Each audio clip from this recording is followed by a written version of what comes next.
Bismillahirrahmanirrahim. Assalamualaikum warahmatullahi wabarakatuh. Alhamdulillahirrahmanirrahim.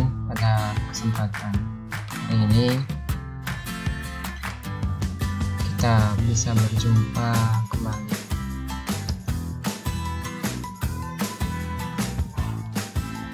untuk kegiatan lanjutan kita terkait dengan MPLS, masa pengenalan lingkungan sekolah tahun 2020 untuk peserta negeri baru SMA Negeri 1 Jaya. Hari ini kami akan menyampaikan terkait dengan materi MPLS, yaitu untuk protokol kesehatan karena kondisi pandemi COVID-19 ini. Maka materi ini kami sampaikan melalui online atau daring dalam jaringan. Kami harapkan siswa-siswi sekalian bisa menyimak informasi berikut, sehingga nanti pada saat pelaksanaan proses belajar dengan tatap muka di sekolah,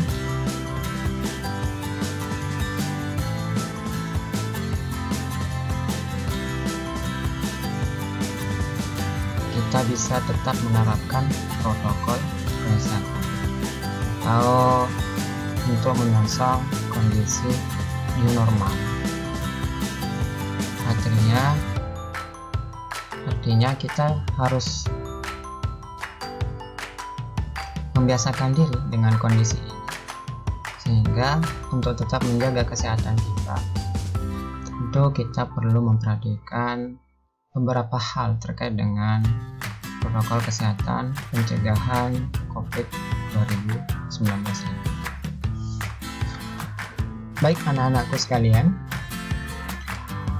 untuk lebih mengenal tentang apa sih corona itu, atau yang kita biasa kenal dengan COVID-19 ini, berikut kami sampaikan dari situs resmi Kementerian Kesehatan Republik Indonesia bahwa nama virus ini adalah novel corona, atau dalam bahasa Inggrisnya biasanya novel coronavirus. Biasanya disingkat dengan 2019 NCOV, novel coronavirus.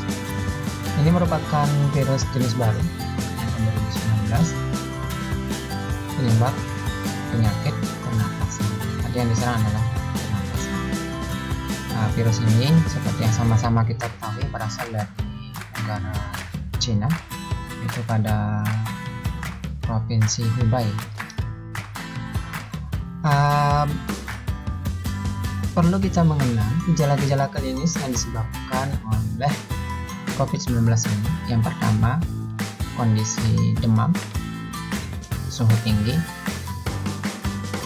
di atas 30 derajat Celcius, kemudian ada gangguan pernapasan, biasanya sesak, kemudian batuk pilek.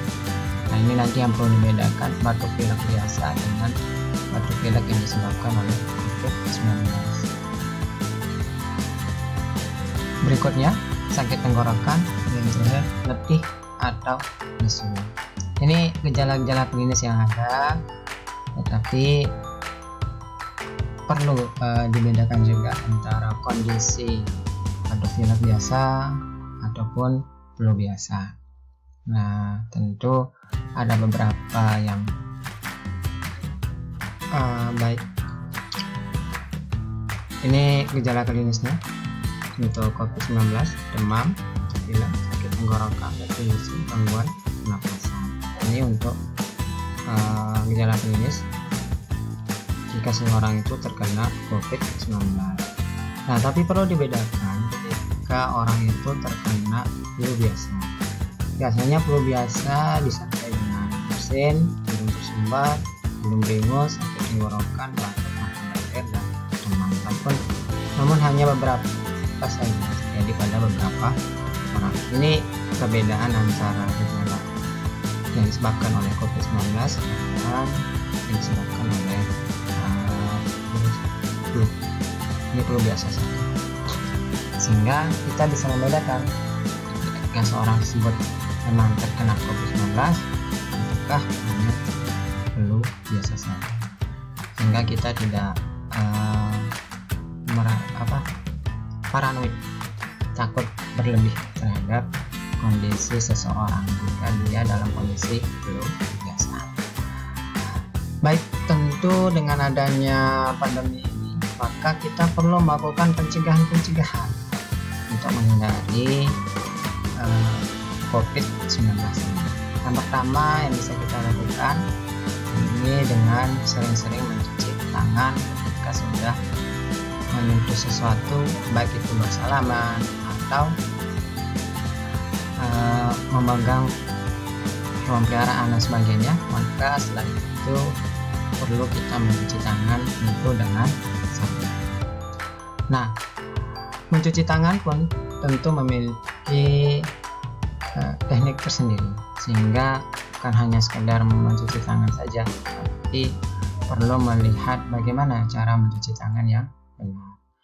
Kita mulai dari memegang sabun sampai menggosok-gosokkan baik di sela-sela jari maupun kuku, sehingga telapak maupun punggung tangan itu bersih secara merata. Ini yang perlu diperhatikan. Tentu nantinya ketika kita sudah menerapkan new normal di sekolah, maka sebelum masuk kelas itu hendaknya cuci tangan maupun sesudah proses pembelajaran. Jika memang kondisi tidak memungkinkan ada air, maka kita bisa mensterilkan tangan kita dengan membawa hand sanitizer. Insya Allah di sekolah nantinya fasilitas yang tadi sudah disiapkan, ada tempat cuci tangan yang sudah disiapkan di setiap depan ruang kelas, dan disiapkan juga sabun dan hand sanitizer. Nah, ini salah satunya yang Pak Guru petik dari Kementerian Kesehatan Republik Indonesia. Baik, yang berikutnya, tentu setelah ini bukan hanya sekedar mencuci tangan saja. Yang berikutnya, ketika kita keluar rumah maupun berdekatan dengan seseorang, ada baiknya kita selalu menggunakan masker. Dan perlu diperhatikan cara penggunaan masker ya. Artinya sirkulasi udara yang masuk ke hidung itu tidak terganggu dengan penggunaan masker, dan tidak ada celah yang terbuka pada saat penggunaan masker.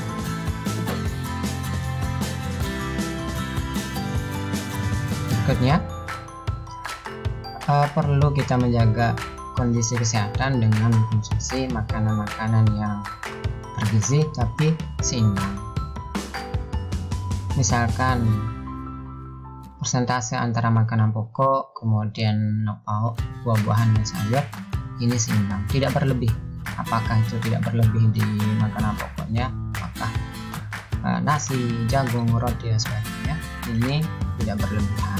Kemudian lauk pun tidak berlebihan, seimbang antara kebutuhan karbohidrat, kemudian protein maupun vitamin yang ada pada buah. Jika ini tidak seimbang, inilah menyebabkan biasanya adanya gangguan. Saat sekarang ini kita bisa memanfaatkan kearifan lokal kita untuk mengkonsumsi gizi yang seimbang. Nasi itu sudah tersedia secara umum karena menjadi makanan pokok masyarakat Indonesia. Kemudian lauk pauk yang tidak terlalu mahal dan terjangkau bagi kita di kondisi Indonesia ini adalah ikan, kemudian telur dan sebagainya. Ini bisa dimanfaatkan untuk kebutuhan lauk pauk. Maupun yang paling sering kita konsumsi itu tempe, tahu. Nah, ini tentu juga memiliki kadar gizi yang besar.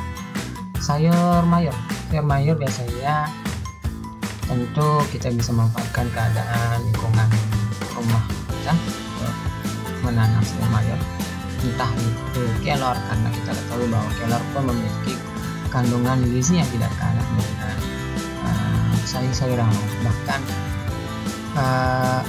saat sekarang ini sudah dibuatkan teh daun kelor yang khusus bisa membantu kita untuk menjaga kesehatan gizi.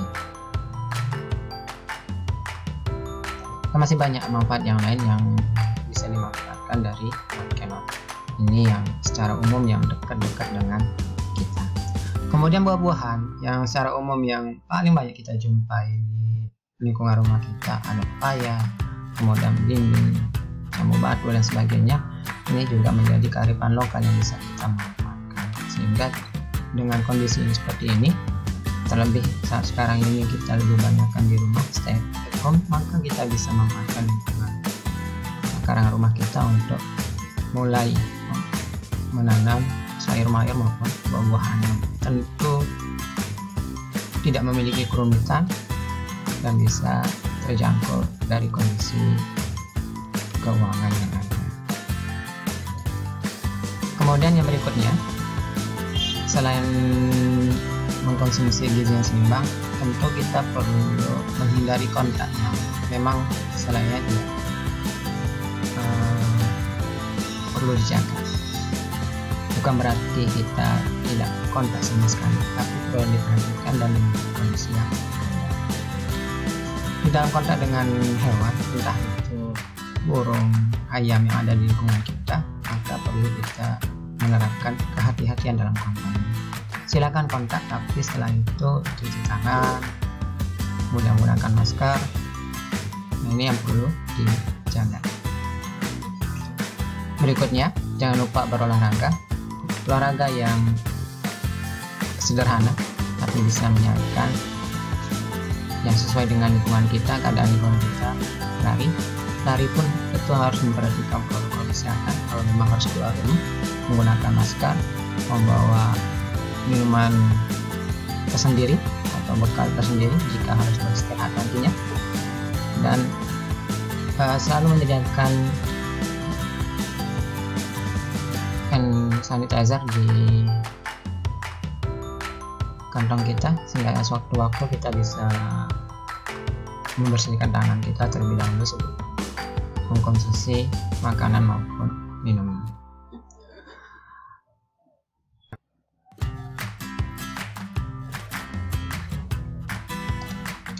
Yang berikutnya, untuk menjaga jarak.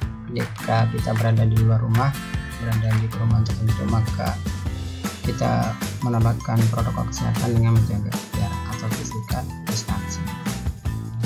Nah, ini pun nanti akan diterapkan di lingkungan sekolah ketika kita mulai normal, sehingga proses belajar pun akan berjarak antara tempat duduk satu siswa dengan siswa yang lain.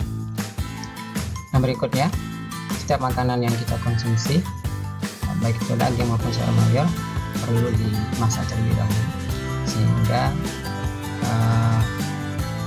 bakteri yang ada atau virus yang ada itu sudah mati. Yang terakhir, ketika kalian memiliki gejala klinis COVID-19, segera hubungi fasilitas kesehatan yang ada, apakah itu puskesmas ataupun rumah sakit.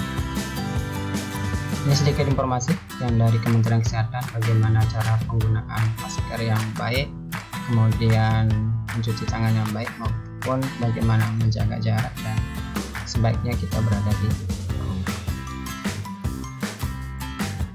Mungkin itu saja yang bisa Pak Guru sampaikan terkait dengan materi MPLS protokol kesehatan hari ini,